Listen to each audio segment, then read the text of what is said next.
Salam sejahtera dalam Tuhan Yesus Kristus. Saya Sarjani, orang Gereja Pantai Kosta di Indonesia. Berterima kasih buat Bapak Dr. Bambang Nursina yang telah membekali banyak orang, di antaranya beberapa mahasiswa yang saya jumpai mengikuti pelajaran maupun buku Bapak. Mereka bisa berapologetika dan berlogika secara sehat ada di kampus-kampus, bisa memberikan satu pertanggungjawaban iman mereka. Pertanyaannya, berkaitan dengan ini, adakah Bapak mendirikan satu lembaga pendidikan yang akan mengkader orang-orang yang dididik minimal nanti menjadi fotokopinya Bapak Bambang ketika Bapak Bambang nanti tugas di dunia ini telah selesai? Loh, kita kan, maaf saya matur sama Pak Bambang, dia juga menggunakan logika yang komplit, bagus. Ya, itu mahasiswa sudah bisa menerapkan. Kemudian yang kedua, berkaitan dengan isu tentang bait suci. Seminar-seminar telah diadakan, di antaranya Lembu Merah dan sebagainya. Seminar-seminar yang sifatnya adalah nubuatan, dan di sana orang-orang menafsirkan itu punya satu dasar-dasar, ada yang bisa dipertanggungjawabkan dan ada yang tidak. Pertanyaannya adalah bagaimana perspektif Bapak tentang akan dibangunnya kembali bait suci yang ada di Israel. Apakah Bapak menyetujui atau tidak? Dan tolong berikan landasan-landasan yang saya senang dengan landasan yang begitu kaya, baru mengambil satu kesimpulan. Tuhan memberkati. Pendapat Bapak tentang perbedaan tafsiran di Lembaga Alkitab Indonesia Perjanjian Baru, terutama di 4 kitab Injil. Pendekatannya lebih ke sumber Textus Receptus dan Westcott and Hort. Padahal satu-satunya sumber yang dipercaya ada dari Bizantin. Itu pendapat Bapak bagaimana? Terima kasih. Ya, terima kasih. Yang pertama, apakah saya mendirikan sekolah? Itu ya, ada sekolah pemuritannya, tapi selama pandemi itu kemudian tidak efektif, ya. Kemudian diganti dengan online, ya. Itu satu. Kedua, saya sendiri mengajar di beberapa sekolah tinggi filsafat dan teologi. Salah satunya di home base saya itu di Makassar. Sekolah Tinggi Filsafat Teologi Intim di Makassar. Tapi saya juga mengajar, dulunya saya di STI sampai sekarang. Lalu di beberapa universitas lain saya memberi kuliah tamu, seperti di Satya Wacana, juga di beberapa tempat yang lain. Jadi pemikiran-pemikiran saya yang pendekatannya mungkin lebih memperlengkapi dari sudut pandang sejarah, arkeologi, dan pendekatan yang lebih holistik intinya, itu sudah mulai diserap, ya, ditanamkan, lebih-lebih anak muda. Dulu saya pernah mengalami semacam ketidakoptimisan gitu ya. Namanya manusia itu tidak selamanya selalu jalannya lurus dalam pengertian optimis. Kadang-kadang saya pernah ragu, ini kira-kira ngomong begini ditangkap apa enggak ya? Karena yang ditanya itu masalah sulit.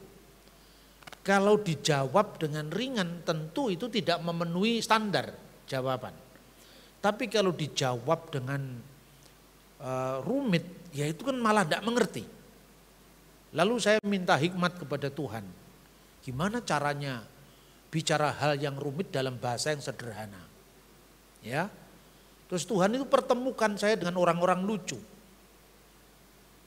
Dari situ saya belajar, ini sebetulnya hal yang rumit, tapi ketika dibuat bahasa yang lucu, bisa cair lah. Mulai saya minta karunia jadi orang lucu. Ini pergumulan saya selama 20 tahun terakhir ini.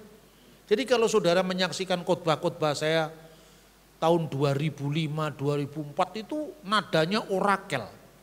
Jadi seperti nada orang pidato itu loh. Coba lihat cari yang itu. Ya sebagian gereja menyimpan itu. Khotbah-khotbah saya yang lama, khususnya banyak beredar di GBI waktu itu. Apalagi GBI kan tepuk tangannya kan seru kan. Jadi kan semakin semangat yang ditepuk tangani itu. Ya. Kalau ada tanya ke teman-teman GBI itu di Jakarta, di mana pasti ada itu. Kemudian beberapa saat lalu itu saya diminta oleh Bimas Kristen Protestan untuk memberikan semacam konsep tentang moderasi beragama. Itu baik masih zamannya Pak Penturi maupun sekarang ini. Saya sering berkomunikasi dengan beliau. Lalu saya minta kalau saya mengajar di satu tempat, saya tidak bisa leluasa untuk saya bisa menyampaikan gagasan-gagasan saya karena yang nyusun kurikulum bukan saya. Tapi kalau masih dimungkinkan, saya dipercaya untuk diberi izin membuka sekolah teologi. Saya akan rancang sekolah ini sesuai dengan kebutuhan. Termasuk apa yang sudah dirindukan teman-teman di medsos. Oke, lalu sejak tahun lalu diberikan izin. Sekolah ini masih diizinkan online. Namanya Sekolah Tinggi Teologi Pancasila Cita. Keren kan namanya aja Pancasila. Ya, Pancasila Cita, karena itu gagasan Pancasila. Harapan saya kita ini bersaksi tanpa melukai. Beriman dengan tanpa meninggalkan kanon atau dasar-dasar iman yang teguh. Makanya benar secara iman, ramah secara budaya, aman secara hukum, supaya kita bisa bersaksi tanpa melukai. Salah satu kurikulum dari sekolah ini, baik S1 maupun S2, S2-nya dalam perintisan, S1 itu sudah susun semuanya, itu adalah arkeologi Alkitab, biblical arkeologi. Termasuk arkeologi Holy Land. Kenapa arkeologi tanah suci? Karena ini tempat di mana TKP-nya peristiwa penyelamatan Tuhan itu. Saya malah sampaikan kepada mahasiswa-mahasiswa dari kelas pekerja. Jadi mereka yang sudah punya pekerjaan, bukan yang fresh graduate. Mari Anda nabung untuk kita bisa biblical tour ke Israel. Karena itu sangat penting. Kenapa saya nanti akan menunjukkan situs-situs yang sekarang menjadi gereja, itu arkeologinya seperti apa. Dan saya sudah nyusun buku itu. Nanti Anda bisa pesan sebetulnya, judulnya itu Answering the Misunderstanding, 3 jilid. Saya berjanji sama Tuhan Yesus, sebelum saya dipanggil saya bisa selesaikan ensiklopedia tentang menjawab kesalahpahaman. Syukur-syukur bisa 10 jilid, 15 jilid. Jadi apa yang terkupas dalam pertanyaan-pertanyaan publik seperti sekarang ini, itu akan saya tulis kembali supaya ada dokumentasi. Nah itu bagian dari persembahan saya kepada Tuhan. Jadi kalau saudara-saudara mau, masih bisa online pendaftaran. Bisa online untuk masuk di kelas Pancasila Cita itu. Kemudian selain itu Judaisme itu menjadi pelajaran khusus. Karena bagaimana kita ngomong tentang Kristen kalau kita tidak ngomong akarnya? Ya termasuk yang ini tadi. Ini kalau ngomong di sini aja 1 jam nggak cukup, gitu. Makanya itu kalau diulang-ulang dan Anda misalnya sebagai seorang guru agama Kristen atau seorang pemberita Injil, ketika ditanya satu ayat Anda bisa menyeberang bahwa ayatnya ini, dokumen sejarahnya ini kan lengkap gitu loh. Jadi minimum kalau mereka tidak masuk, tidak keluar. Itu visi pertama kali. Saya ingin membentengi gereja. Minimum kalau belum ada yang masuk, tapi tidak ada yang keluar. Tapi yang kedua, ya sampaikan Injil sampai ke ujung-ujung bumi. Lewat apa? Ya, lewat internet ini. Makanya kemudian terpaksalah saya punya channel YouTube. Karena dulunya saya kan orang yang gagap teknologi. Tapi karena ini tantangan Pak, kita tidak bisa lalaikan lagi supaya kita bisa memanfaatkan. Oke, saya mulai. Itu semua kan awalnya di saat pandemi. Ya, Itu yang bisa saya sampaikan. Kemudian kalau membuat fotokopi tentang saya itu diprotes anak saya. Tidak boleh itu. Bambang Nursena hanya diciptakan satu kali, nggak boleh difotokopi. Saya yang anaknya aja nggak bisa fotokopi, bapak saya kok, lagi orang lain.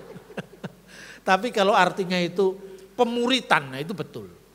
Bahwa pemuritan itu tugas gereja. Kalau gereja tidak memuridkan berarti dia tidak mengajar. Nanti saya sampaikan ya, pemuritan itu adalah pola Yesus sendiri. Jadi pemuritan itu beda dengan kuliah dengan model SKS. Pemuritan itu bukan sekedar menyajikan ajaran secara verbal, tapi perilaku yang ditransfer terus menerus. Makanya jadilah kamu pengikutku seperti aku menjadi pengikut Kristus. Yang pertama adalah pendampingan. Ya, selain upaya dialog verbal itu kan sekedar berkata-kata. Tapi ada pendampingan. Makanya Yesus mengutus 12 murid, polanya berbeda dengan mengutus 70 murid. Karena ada pola pendampingan tadi. Terus kemudian selain pola pendampingan, itu adalah kesinambungan. Kesinambungan itu pemuritan. Jadilah kamu pengikutku seperti aku menjadi pengikut Kristus. Jadi sejarah ini tidak pernah putus, tapi langsung terus bertumbuh. Yang ketiga itu adalah pembaruan. Karena situasi zaman yang berbeda, tidak bisa dipaksakan paradigma lama ini. Ketika kita mau mencari spirit dari para rasul, tentu Anda tidak bisa mencontoh cara mereka berjalan dengan terumpah bukan sepatu kan. Nah itu kan sudah berubah. Cara pandang sosialnya disesuaikan dengan zaman yang baru. Bizantin sekarang, begini ya saudara-saudara. Naskah Bizantin itu naskah yang tersebar sangat luas. Sampai ditemukannya Kodeks Sinaiticus, Kodeks Vaticanus yang akhirnya itu dikompilasi oleh sarjana yang sangat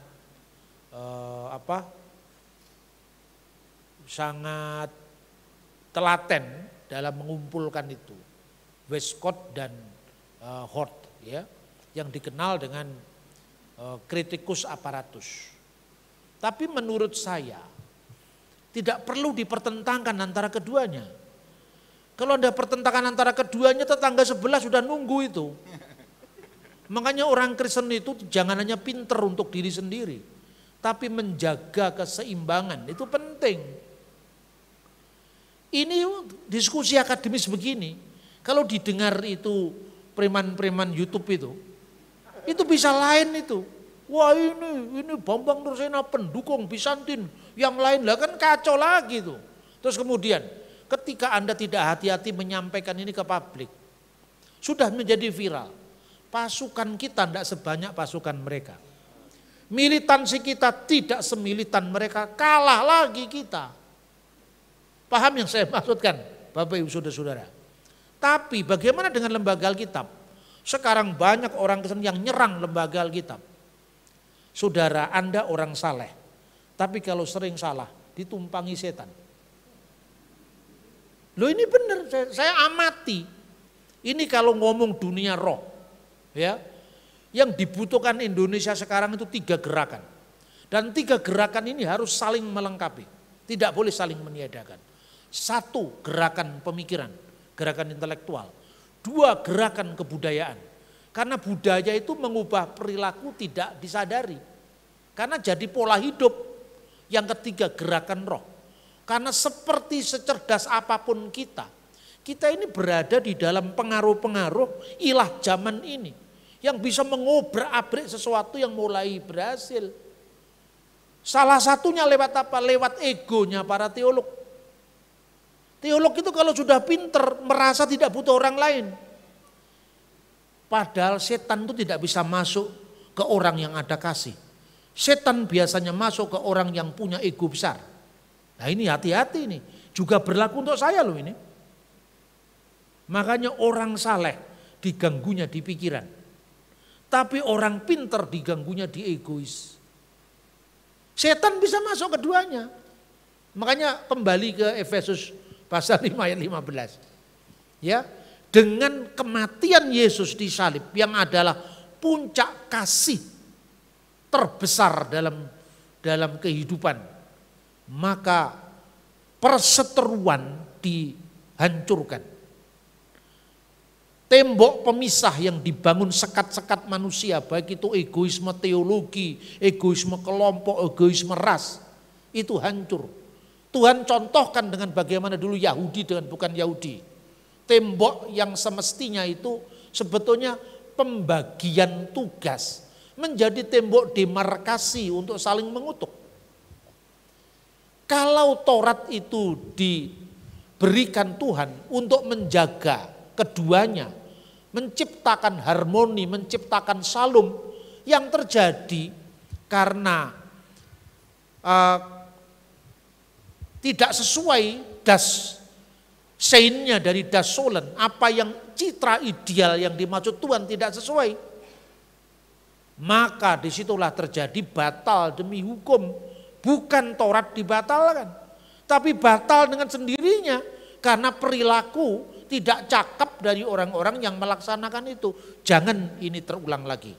Maka kembali yang saya katakan tentang hal-hal seperti ini. Ini konsumsi sekolah teologi, bukan konsumsi publik. Kalau konsumsi publik itu tadi, padahal jawabnya terlalu mudah itu, tapi pasukan kita tidak sebanyak pasukan mereka. Paham ya Bapak Ibu ya? Maka kalau saya katakan, oh yang benar adalah Bizantin, nanti suatu saat pasti ada tayangan YouTube. Bambang Nursena kelompok Bizantin, anti dengan kelompok lembaga Alkitab dan teman-temannya, pasti begitu. Padahal dengan naskah Bizantin atau tanpa naskah Bizantin, iman Kristen tidak berubah. Itu yang harus disadari. Makanya jangan mudah kita masuk ke mental sektarian. Itu contoh misalnya. Contoh ya, apa lembaga Alkitab dikutuk-kutuk sekarang ini, banyak orang yang tidak setuju. Namanya terjemahan itu pasti mengandung kekurangan, itu wajar ya. Seperti misalnya teks yang kita baca ini, dengan demikian telah dibatalkan hukum Taurat dengan segala ketentuan, dan itu mungkin kurang tepat karena kata hukum Taurat itu diterjemahkan dari nomon. Nomos itu artinya baik hukum Taurat itu sendiri secara utuh maupun ya artinya itu bagian-bagian dari Taurat yang kemudian dilaksanakan secara salah. Itu makanya disebut sebagai ton nomon, ton entolon, in dogmasin, katargesas. Itu artinya hukum dari hukim ketentuan-ketentuan. Ya contoh Imamat pasal 11 itu, kasrut, ya, hukum koser misalnya, indogmasin dalam bentuk putusan-putusan, maksudnya putusan-putusan yang dipaksakan, termasuk dipaksakan kepada non-Yahudi yang tidak berhak melakukan itu. Itu telah menimbulkan apa? Taurat yang baik itu menjadi batal dengan sendirinya, itulah yang namanya katargesas. Nah, ini contoh. Dalam hal ini okelah, akui. Mungkin ini ada kekurangan. Kalau ini kurang, Anda bisa memberikan usul pada lembaga Alkitab. Tanpa harus kemudian mengadu lembaga Alkitab dengan King James, dengan yang lain. Anda secara tidak sadar kalau kelakuannya seperti ini, sudah jadi alatnya iblis. Untuk mengacaukan pekerjaan Tuhan, karena apa? Orang yang di luar nggak tahu itu kok mau kita jejali dengan pengetahuan yang mereka tidak butuhkan. Yang dibutuhkan mereka mengenal cinta kasih Yesus Kristus. Itu yang inti utamanya. Detailnya bisa dilakukan di pemuritan. Nah, terus kedua, lembaga Alkitab sudah mengantisipasi kalau itu nanti disalahpahami. Makanya diterbitkan 2 edisi. Satu edisi terjemahan baru, yang sekarang terjemahan baru edisi 2, karena itu menyesuaikan dengan perkembangan bahasa sasaran bahasa Indonesia yang sudah berubah seperti tadi perkara, yang dulu diartikan hal sekarang jadi kasus. Kan harus diganti yang begitu, kalau diganti kan salah paham lagi. Terus yang kedua, menerbitkan bahasa Indonesia masa kini. Kadang-kadang lembaga Alkitab ketika ini memiliki dua makna, yang satu pilih makna ini, yang satu pilih makna ini. Artinya itu ada kemauan untuk bagaimana tidak memutlakkan penafsiran, karena lembaga Alkitab bukan lembaga penafsir Alkitab, tapi lembaga penerjemah Alkitab. Itu yang pertama. Makanya Katolik, Protestan, Advent, Pentakosta semua bisa terima, Ortodoks semua bisa terima. Itu yang pertama. Yang kedua, kalau Anda bandingkan, lembaga Alkitab ini lebih bagus daripada NIV. Kenapa? Di NIV yang menggunakan teksnya Westcott dan Hort tadi, sesuatu yang dijumpai dalam Bizantin, tapi enggak dijumpai di Kodeks Vatikanus atau Kodeks Sinaiticus, itu diletakkan di catatan kaki. Artinya dianggap itu bukan firman Tuhan. Nah ini sebetulnya lebih liberal. Kalau lembaga Alkitab kan tidak. Itu contoh, kasus pertama. Diberikan tanda kurung kotak. Misalnya 1 Yohanes pasal 5 ayat 7. Ada 3 saksi dalam tanda kurung. Di surga Bapa, Firman, dan Roh Kudus, dan ketiganya adalah satu, kurung tutup, dan di bumi air, roh, dan darah, dan ketiganya adalah satu. Ini dijumpai di satu naskah barat, dijumpai di terjemahan Latin, tapi tidak dijumpai di Kodeks Vatikanus. Dituduhlah oleh orang-orang yang menjadi corong liberalisme. Ini gara-gara Tritunggal dimasukkan ke sini oleh bapak-bapak gereja. Nah, bapak gereja dimusuhi. Itu sama dengan kamu memusuhi nenek moyangmu. Bener enggak? Ini kita tanpa sadar karena ego kita diputar-putar sama Syaitoni rojim itu, setan yang terajam itu. Sehingga kita kacau. Ini saya ngomong keras kalau ngomong begini. Karena saya ini bagaimana menguasakan tubuh Kristus yang satu itu harus diminimalisir dengan resiko. Jadi jangan jadi mainan para teolog yang mau tampil beda.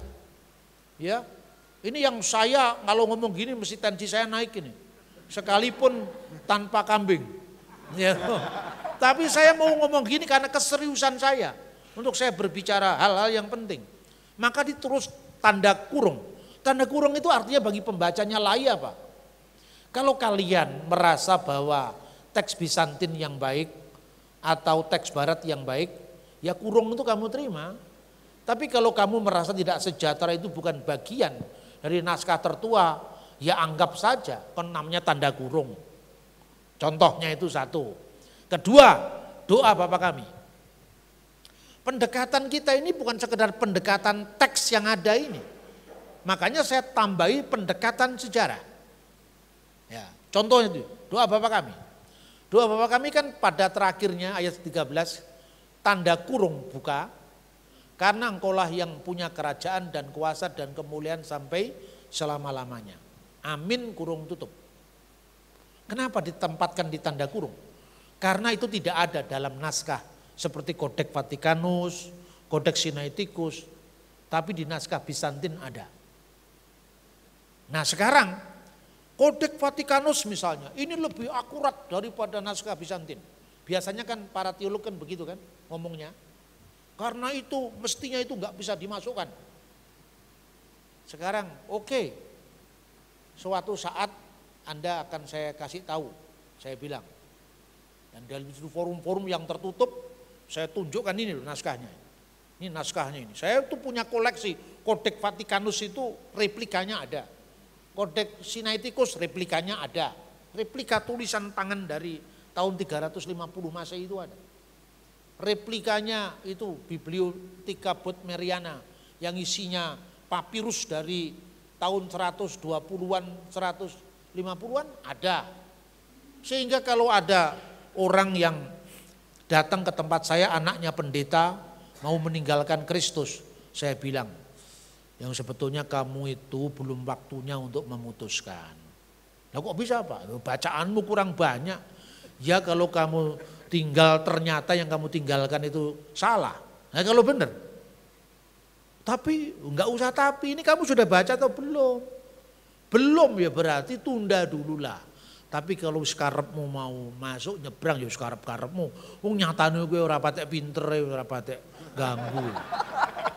Saya itu kalau ngomong kan gitu. Anak-anak muda ini kalau nggak bahasanya gitu.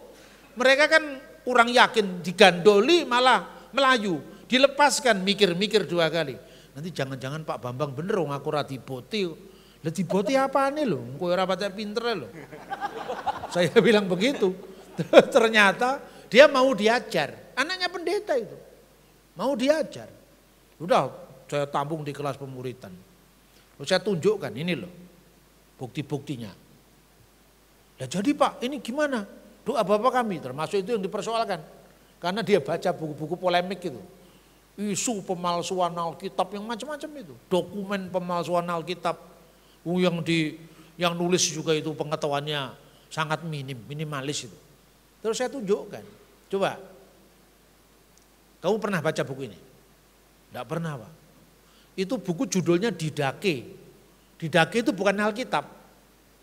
Tapi itu buku pelajaran agama tertua di dunia. Ditulis tahun 90. Yohanes masih hidup di Efesus itu. Kalau dia salah kan Yohanes bisa negur. Di Didake sudah ada kutipan Injil Matius. Berarti kalau kamu selama ini mendapat pengajaran di sekolah teologi, Matius baru ditulis akhir tahun 80-an, pasti kelirunya. Tahun 90 sudah dikutip kok Injil Matius. Berarti harus diberi tanggal lebih tua daripada tanggal yang selama ini kita kenal. Itu satu. Kedua, doa Bapa kami sudah ada doksologinya di sini. Jadi ini lebih tua daripada Kodeks Sinaiticus. Kodeks Vatikanus. Didake ini ditulis tahun 90 dan di situ ada ungkapan karena engkau yang punya kerajaan dan kuasa dan kemuliaan sampai selama-lamanya. Lalu pertanyaannya, mana Pak ajaran Yesus yang asli? Sebab kalau ajaran Yesus yang asli di Injil Lukas pasal 11 nggak ada ini teks ini. Yang ada di Injil Markus, di Injil Matius. Jawabannya di luar teks. Kok bisa di luar teks? Tapi penerapan teks. Kenapa? Karena doa Bapa kami sudah dilantunkan sebagai doa dalam ibadah jemaat. Sementara yang di Injil Lukas itu doa pribadi. Jadi Yesus mengajarkan doa Bapa kami 2 kali. Yang di Injil Lukas itu pola doa pribadi, makanya lebih singkat. Yang di Injil Matius itu doa jemaat. Karena di doa jemaat bersama-sama didoakan, dan jauhkanlah kami dari yang jahat karena engkau yang punya kerajaan dan kuasa dan kemuliaan sampai selama-lamanya. Itu dikutip dari perjanjian lama. Jadi ini bagian dari teks yang paling kuno atau tidak, ini tidak relevan dengan konteks ini. Karena setiap orang Yahudi kalau berdoa selalu ada doksologi. Paham nggak? Jadi lebih daripada sekedar perdebatan teks, tapi lebih kompleks daripada itu.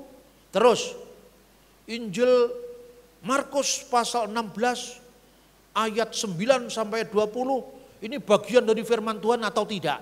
Nah ini di Kodeks Vatikanus tidak ada. Ini hati-hati sekali saya mengatakan begini. Dan teman yang mau pindah itu, yang mau keluar dari gereja sekarang nggak jadi, sekarang jadi pendeta GSJA sekarang. Jadi murid saya, jadi sebelum selesai kelas pemuritan saya kirim ke Sati, seminari Alkitab itu, Trinitas. Dulu namanya itu, sekarang Sati, STT Sati. Betulan rektornya teman saya, Pak Gadut. Pak ini titip di tengah semester itu sudah. Titip Pak ini situasinya agak lain, jadi mohon diterima. Oh saya siap Pak diterima. Terima di situ, karena apa? Saya begitu orang ini, jiwa ini sudah direbut, saya tidak lepas lagi. Saya tidak lepas karena mamanya menginginkan dia masuk sekolah komputer, saya larang tidak. Saya bukan orang tuanya dia, tapi kalau disebut orang tua rohani silakan. Saya punya feeling tidak bagus kalau dia sekolah umum. Suruh masuk sekolah teologi dulu, habis itu dia nanti sekolah umum silakan. Supaya benih yang ditanamkan itu tidak direbut kembali oleh demit-demit tadi itu. Setan itu loh maksudnya saya. Ini perang rohani kalau seperti ini. Kita peka. Jadi jangan hanya karena kita ini punya bacaan lebih banyak, intelektual lebih bagus, kita tidak peka rohani. Itu kita sama dengan mendustai Injil sendiri. Apa yang diajarkan Yesus? kamu nanti akan mengusir setan atas namaku. Ya toh? Lah itu kan termasuk pelayanan profetik ini. Gak bisa sekedar dibatasi kalau sudah pintar berteologi kemudian tidak ada pengusiran setan. Ya setannya senang dong kalau dia diusir. Paham gak yang saya maksudkan? Maka harus holistik. Nah terus soal ayat demi tadi. Ini masuk apa tidak? Kalau Anda hanya membaca Kodeks Vatikanus pasti mengutuk Kodeks Vatikanus. Ini kodeks nggak beres ini, maka nggak ada di sini. Yang ada di Bizantin lah. Kemudian kita bikin pertentangan antara Bizantin dan Vatikanus. Padahal kalau Anda lihat teks aslinya Kodeks Vatikanus, itu ada halaman kosong, bekas tulisan. Jadi akhir Injil Markus pasal 16 ayat 9, di mana Maria Magdalena itu saksi pertama kebangkitan, langsung di situ ada yang kosong. Sampai kemudian Injil berikutnya yaitu Injil Lukas. Lah yang kosong ini kenapa? Ini para sarjana masih berdebat. Bisa juga huruf-hurufnya terhapus atau bisa penyalin tidak yakin kalau tempatnya ayat itu di situ. Atau berikutnya lagi, di zaman Eusebius ketika abad keempat itu sudah mulai ada kritik salinan terhadap Alkitab. Gitu loh. Jadi kalau dalam konteks begini tidak mudah hanya memutarkan teks ini menolak teks yang lain. Sekarang saya kasih pendekatan baru yang namanya adalah patrologi, ilmu tentang bapak-bapak gereja. Ini juga diajarkan di sekolah saya. Jadi ada mata kuliah patrologi. Kenapa? Lah dulu orang Israel pedomannya apa? Allah Abraham, Allah Ishak, Allah Yakub, kakek moyang mereka. Karena masih bisa di cross check silsilahnya. Nah sekarang kalau ada orang Manado, orang Tionghoa, orang Jawa, siapa nenek moyangmu? Hubungannya dengan Abraham apa? Kan nggak bisa di cross check lagi. Di cross checknya lewat leluhur iman. Leluhur iman itu kesinambungan ajaran dari rasul, murid dari muridnya rasul sampai di zaman kita gitu loh. Keren kan pendekatannya? Nah dari pendekatan itu saya bilang, oke, katakanlah teks yang kamu terima ini lebih tua dari teks ini. Atau sebaliknya teks yang kamu terima lebih muda dari Kodeks Vatikanus. Tapi apakah berarti Kodeks Vatikanus dijamin benar karena ada halaman kosong tadi? Atau apa? Ternyata tulisan bapak-bapak gereja dari generasi yang lebih tua dari Kodeks Vatikanus mengakui ayat itu ada. Jadi kalau dia bukan ayat Alkitab tidak mungkin dikutip oleh Papias. Papias itu muridnya Yohanes langsung. Dia hidup semasa dengan Yohanes, meninggal tahun 130. Yohanes meninggal tahun 96. Murid-murid para rasul itu bukunya masih ada, meskipun bukan Alkitab. Tapi kan menjembatani antara gereja dengan zaman Alkitab. Inilah patrologi. Jadi dengan cara begini, demit-demit itu wis ra iso ndulit setan-setan ora doyan. Kenapa? Pendekatannya holistik gitu loh. Saudara-saudara paham yang saya katakan, makanya saya ini kadang-kadang kalau dalam pelayanan lihat audien. Kalau audiennya agak sulit diajak mikir dalam analisis, metode analytical barat. Saya ajak nembang. Setelah nembang mereka kan seneng loh, cair lagi setelah cair. Baru pertanyaan saya jawab. Lalu dari mana Pak Musa tahu tentang silsilah Abraham, Musa tahu tentang Nuh, gitu kan? Kan zamannya berbeda. Tadi kan saya sudah nembang sama sampean di Solo ini, di gerejanya Pak Freddy Riva. Orang nanya itu. Karena situasinya kan memang orang Solo, saya tahu psikologisnya. Ini kalau saya ajak nembang pasti amper semua ini. Saya nembang mau copat toh, udah selesai, terus pertanyaan baru saya jawab. Nah sekarang saya kasih lagi satu lagu. Waktu itu ada ungkapan, ada lagu. Lagunya gini.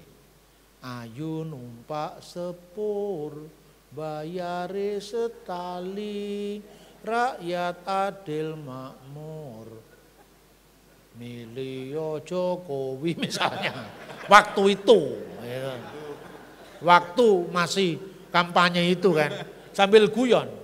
Sekarang Anda seneng toh kalau ada lagu-lagu, ya seneng Pak. Karena itu ya kita ini kan orang Solo lah, ya makanya. Setali itu uang apa?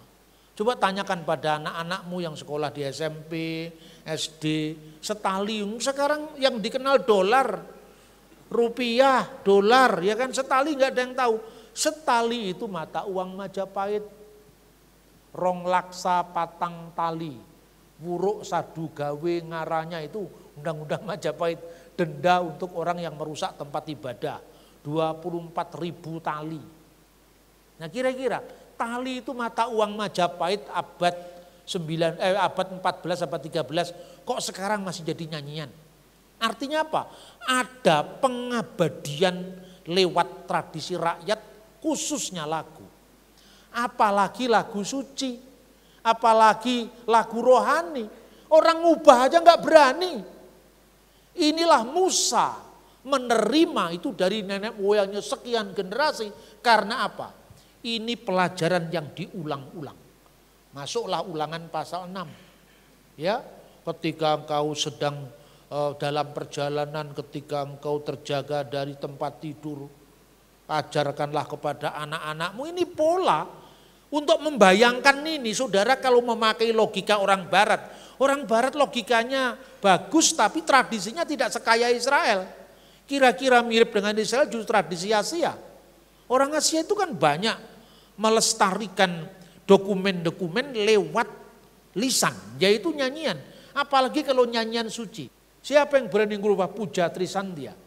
Siapa pula yang berani merubah Sema? Lewat inilah Musa melestarikan apa yang tertulis sebelumnya. Baik itu dari nenek moyangnya yang dia kenal maupun generasi jauh yang belum dikenal. Orang barat tidak punya tradisi itu, orang Jawa punya. Generasi pertama, kedua, ketiga. Anak, putu, buyut, canggah, ya kan? Wareng, udeg-udeg, gantung simur, debok bosok, lengkap kok. Ayo sekarang. Ini kan mirip dengan metode silsilah dalam budaya Yahudi. 15 generasi masih dapat. Makanya ada orang Tionghoa sangat percaya dengan Konfusius. Saya tidak mematikan harapannya.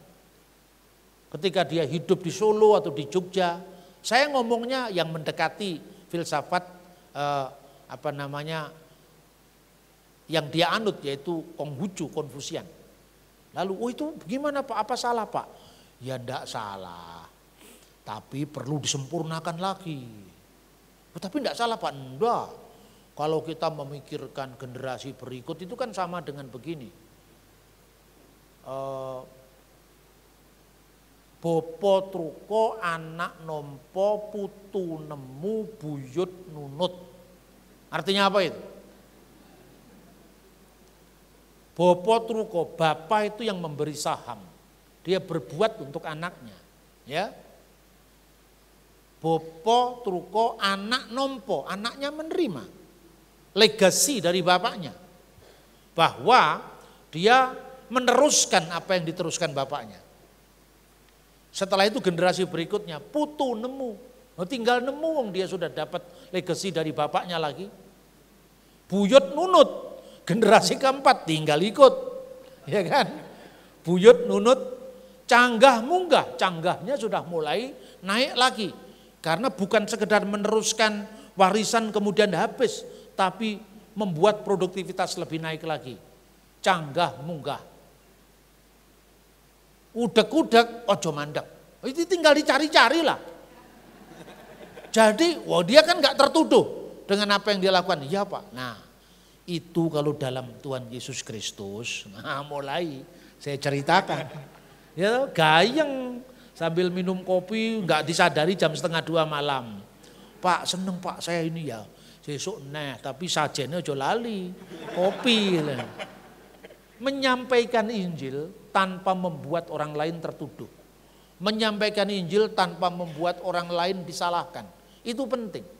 Karena dengan demikian iblis nggak bisa masuk lagi. Karena tidak menimbulkan perseteruan, tidak menimbulkan kebencian.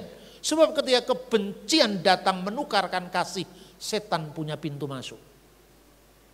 Ibarat pintu itu gelap, wah dia lewat mana ini? Sudah tertutup semua. Ada sinar sedikit. Sinar itu bukan sinar yang terang, tapi bahwa di situ ada makhluk hidup yang sedang membenci, itu kelihatan. Sinarnya merah-merah menjengkelkan misalnya. Itu ya saudara-saudara, semoga pendekatan saya ini menjadi mencairkan. Jadi bukan pengkutub-kutupan, filosofinya bukan membangun tembok, tapi membangun jembatan. Untuk membiasakan saudara dengan ini, di kamarmu masing-masing pasang gambar jembatan. Baik jembatan Suramadu atau jembatan Signi. Terus syukur-syukur kalau Anda pernah menyeberangi jembatan Suramadu, foto di situ dipasang figura yang baik. Jangan membangun tembok, tapi bangunlah jembatan. Jembatan untuk orang lain bisa menerima kebenaran tanpa kebencian. Sehingga dengan demikian tertutuplah pintu untuk iblis mengobrak-abrik kita. Bait suci ketiga. Ya memang kalau lembu merah itu kan ada dalam kitab bilangan ya. Nah, kalau ditanya kepada saya, bagaimana usaha untuk membangun bait suci itu? Secara dukungan politik tidak kuat. Karena hanya 0,0 sekian persen orang Yahudi yang setuju itu. Dan termasuk yang saya ceritakan. Hukum Nuh tadi itu mendukung kelompok ini. Saya pernah datang ke temple itu. Lalu saya tanya kepada orang yang menyiapkan semua ukuran-ukurannya semua cocok dengan apa yang dikatakan dalam Taurat. Terus saya tanya, bagaimana cara nanti merealisasikan pembangunan bait Allah ini? Saya netral, saya tidak menunjukkan posisi saya hanya mewakili banyak teman-teman yang saya bawa ke Israel, sebagian dari Katolik, sebagian dari Ortodok, sebagian dari gereja-gereja Protestan, Pentakosta. Beberapa saat lalu. Bagi Katolik yang kurang menyambut karena alasan ini tidak rasional. Karena bagaimana mungkin itu diwujudkan sementara sekarang ini sudah ada masjid di situ. Nah, daripada itu dipertanyakan ke saya, kan saya tanyakan kepada yang membangun bait suci itu. Itu sumber primer. Kalau saya sumber sekunder, saya tanya, bagaimana nanti supaya dia dengar cara kamu membangun? Dia bilang apa? Saya hanya bertugas untuk menyiapkan. Tuhan sendiri yang akan mewujudkan entah bagaimana. Tapi saya beriman ini akan terjadi. Jawabannya seperti itu. Tapi eksegesi Alkitabnya Pak, oh itu nanti butuh waktu yang panjang. Gitu. Bait suci itu bagaimana diwujudkan sementara sekarang ada masjid apa bukan perang dunia ini. Tapi kalau Anda lihat ada banyak perkembangan-perkembangan yang tak pernah kita pikirkan. Termasuk akhir-akhir ini. Ada penulis Arab Saudi yang tampaknya didukung oleh raja mengatakan bahwa Baitul Maqdis itu bait suci Salomo. Beit Hamikdas dalam bahasa Ibrani. Tapi soal Masjidil Aqsa dia tidak terima kalau itu ada di Yerusalem. Nah ini mulai ada tanda-tanda apa ini? Penulis ini menulis dalam bahasa Arab dan itu heboh beberapa minggu yang lalu. Yang namanya Masjidil Aqsa tidak terletak di Yerusalem. Identifikasi Masjid Al-Aqsa dengan Yerusalem itu baru terjadi pada zamannya Khalifah Abdul Malik bin Marwan. Itu pun zamannya jauh setelah zaman Nabi Muhammad, yaitu tahun 692 Masehi. Bahkan Masjid Kubah hitam yang di kubah gelap itu, yang satunya kan kubah emas itu yang namanya Dome of the Rock. Bahasa Arabnya Kubatus Sokroh. Itu yang dibangun tahun 692 oleh Khalifah Abdul Malik bin Marwan. Tapi yang satunya Masjid Al-Aqsa itu dibangun oleh anaknya dia, Khalifah Walid bin Abdul Malik bin Marwan tahun 705 mulainya sampai kira-kira selesai 715. Nabinya umat Islam itu wafat tahun 632. Jadi berdasarkan kronologi sejarah itu tidak mungkin Nabi itu Isra Mi'rajnya itu berasal dari Mekah ke Yerusalem, Yerusalem ke langit ke Sidratul Muntaha. Menurut dia ada Masjid Al-Aqsa, ada Masjid Al-Adna, masjid yang terjauh karena ada masjid yang terdekat. Terdekat diukur dari Madinah dan tempatnya itu kira-kira 27 km menuju ke Taif. Dasarnya dia apa?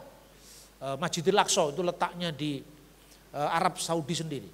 Karena penulis tertua dalam Islam yang namanya Al-Waqidi itu belum mengidentifikasi dengan Yerusalem, tapi masih mengedisi di Arab Saudi. Ini satu contoh berita-berita yang berkembang sekarang ini. Karena mulai ada rekonsiliasi antara Arab Saudi dengan Israel. Rekonsiliasi yang dibangun berdasarkan yang namanya kesepakatan Abraham, ini membuat Iran marah karena Iran posisinya terjepit. Ini ngomong secara politik internasional sekarang.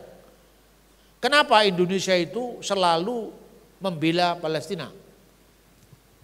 Karena Bung Karno, zamannya Bung Karno, dulu sedang munculnya revolusi di dunia ketiga. Ya. Maka Bung Karno mengatakan selama Palestina belum merdeka tidak ada pengakuan terhadap Israel. Tapi geopolitik zaman Bung Karno sekarang berubah. Kalau zaman Bung Karno itu negara-negara Arab bersatu melawan Israel. Karena Israel itu dianggap musuh. Yang namanya gerakan Sionisme itu gerakan asing di mata orang Arab. Sekalipun sama-sama asingnya kalau dilihat. Karena apa? Orang Arab Palestina itu kan juga orang Arab, bukan penduduk asli Yerusalem. Malah kalau Israel kan tinggal sebelumnya. Kaisar Hadrian menyatakan itu sebagai provinsi Palestina kan. Kalau ngomong sejarahnya kan panjang sekali. Nah, kerumitan-kerumitan sejarah semacam ini mesti dibedah lengkap. Kalau zaman dulu itu sejarahnya seperti itu. Kalau sekarang secara politik. Kalau zamannya Soekarno itu yang geopolitiknya ancaman bagi negara Arab itu adalah Sionisme. Sekarang negara Arab itu lebih takut sama Iran ketimbang dengan Sionis. Jadi sekarang Arab itu sudah selesai babak pertikaiannya dengan Israel. Sekarang ganti Arab dengan Iran. Nah makanya lebih aman berhubungan dengan Israel. Teknologinya bisa lebih maju, pertaniannya lebih maju. Apalagi Arab Saudi sudah mau kehabisan minyak. Apalagi nanti selain haji yang bisa meneruskan ekonomi mereka, salah satunya wisata. Makanya sejak zamannya Salman itu mulai dibuka pemikiran-pemikiran moderat untuk Arab Saudi. Salah satunya agenda normalisasi hubungan dengan Israel. Ini yang mengancam Iran. Makanya kemudian Iran menempuh perlawanan. Ini harus Israel dihabisi. Dengan cara apa? Dia mendukung Hamas karena Hamas ketemu taktik sama Israel. Padahal Hamas tidak mewakili Palestina. Karena ini faksi garis keras. Sementara yang tepi barat, Fatah berhubungan dengan Israel cukup baik. Karena berdasarkan kesepakatan Oslo. Oh ya rumit kalau ngomong begitu. Ya tapi kalau Indonesia mau non-blok, ya harus mendengar dua-duanya. Jangan hanya mengutuk Israel saja. Sementara tidak melihat bagaimana Palestina sendiri tidak satu. Kan seperti itu. Ya ini memang tanda-tanda zaman ini. Sepertinya kalau ngomong tentang Israel tidak bisa selesai. Ya, kita tunggu saja membaca tanda-tanda zaman, mencermati peristiwa. Saya selalu begitu. Saya melihat ada fenomena-fenomena ini ya tidak mengiyakan dulu tapi juga tidak menyangkal dulu. Kadung disangkal ternyata benar gimana. Tapi yang jelas Yesus pernah mengatakan supaya orang Kristen, supaya para pengikutnya memperhatikan kitab Nabi Daniel. Kalau pembinasa keji berdiri di bait Allah, maka bait Allah itu adalah pusat tungku api dari seluruh yang ada dalam konflik di muka bumi. tungkunya ada di Yerusalem, secara khusus ada di Bait Allah, secara khusus yang sekarang ini disebut sebagai Masjid Al-Aqsa. Makanya ini sensitif, tapi sebetulnya ya memang di Alkitab ada, mau apa lagi. Kalau enggak dibahas memang ada, kalau dibahas ya hati-hati sajalah kalau urusan begitu. Ya, terima kasih. Tuhan memberkati.